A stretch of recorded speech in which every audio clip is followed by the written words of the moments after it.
The US Treasury Secretary has told Chinese counterparts the world is big enough for both nations to thrive. Janet Yellen wrapped her 4-day visit to Beijing, which aimed to calm tensions between the two largest economies. Asia correspondent Brent O'Halloran filed this update.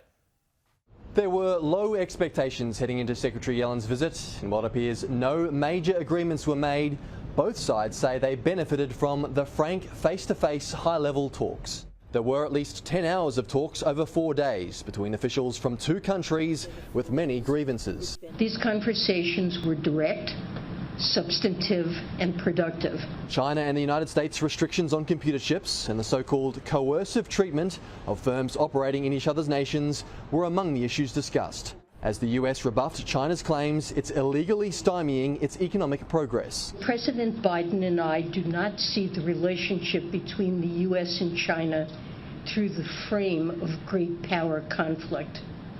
We believe that the world is big enough for both of our countries to thrive.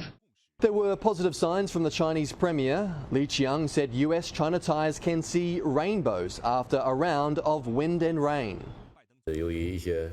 We hope that the US side will take a rational and pragmatic attitude, meet China halfway and work together.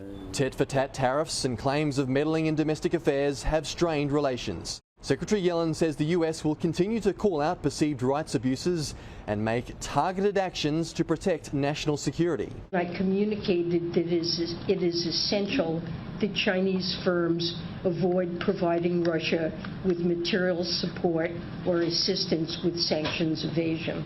First, it was the Secretary of State Antony Blinken, then the Treasury Secretary Janet Yellen, and later this month the climate envoy John Kerry. 3 senior US officials visiting China over the space of 2 months arguably suggests the US-China relationship is stabilising. Brent O'Halloran, Sky News in Taipei.